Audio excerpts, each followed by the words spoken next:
भारतीय संविधान की उद्देशिका।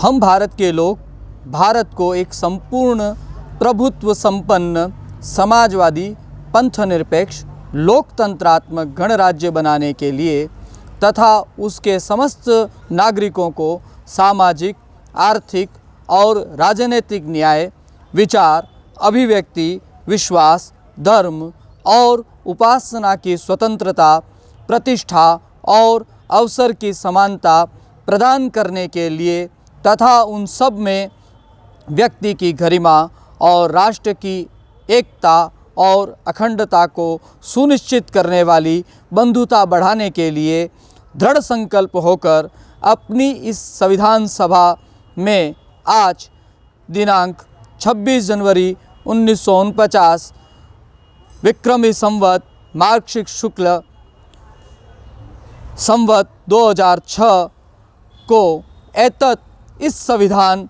को अंगीकृत, अधिनियमित और आत्मार्पित करते हैं। यह हमारी संविधान की उद्देशिका है जिसे हम संविधान की आत्मा कहते हैं। आज 26 नवंबर 1949 में जो संविधान लागू हुआ उसकी हम सब लोग संविधान दिवस के रूप में मना रहे हैं। 2015 में देश के प्रधानमंत्री नरेंद्र मोदी ने 26 नवंबर 1949 के दिन जो संविधान अंगीकृत किया गया उसे मनाने के लिए संविधान दिवस के रूप में 2015 में यह दिवस प्रारंभ किया। आज मैंने ये उद्देशिका पढ़कर सुनाई है।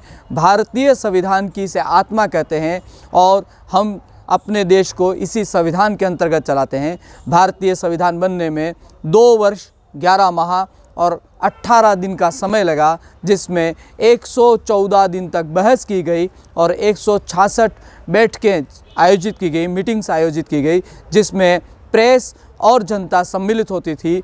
भारतीय संविधान के निर्माण में जो हस्ताक्षर हुए हैं वो 284 लोगों के हस्ताक्षर भारतीय संविधान में हुए हैं। इस पूरी प्रक्रिया के अंदर 389 लोगों ने अपनी सहभागिता दी। भारतीय संविधान में वर्तमान में 470 अनुच्छेद, 25 भाग, 12 अनुसूचियाँ और 5 संलग्न सूचियाँ हैं। एक उद्देशिका है। इससे हमारा भारतीय संविधान निर्मित होता है और वर्तमान में आज तक 105 संशोधन भी भारतीय संविधान में किए गए हैं।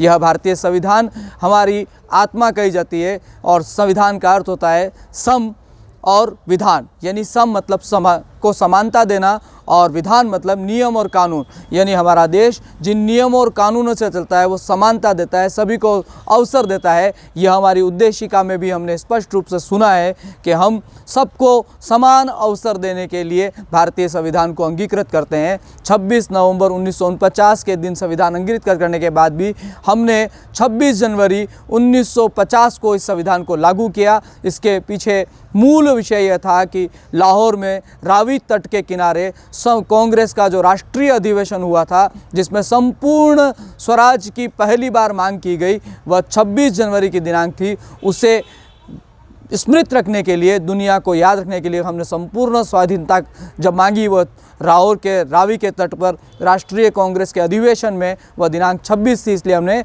26 जनवरी 1950 को इसे लागू किया और 26 नवंबर 1949 में हमने अपने संविधान को अंगीकृत किया।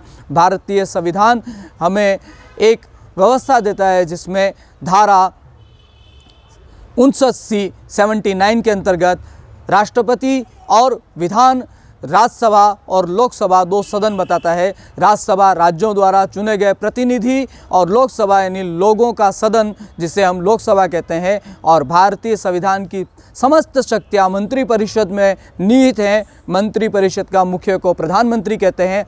मंत्रिपरिषद की सलाह पर प्रधानमंत्री और राष्ट्रपति काम करते हैं। यानी भारतीय संविधान की जितनी शक्तियाँ हैं वह प्रधानमंत्री में निहित हैं और राष्ट्रपति उनके कार्यवाहक हैं। इसी तरह राज्यों में राज्यपाल कार्यवाहक हैं और मुख्यमंत्री उसके प्रमुख हैं। मंत्रिपरिषद के मुखिया होने के नाते मुख्यमंत्री प्रमुख हैं। यह धारा 79 के अंतर्गत प्रदत्त व्यवस्था है जिसके तहत हमारा भारत काम करता है।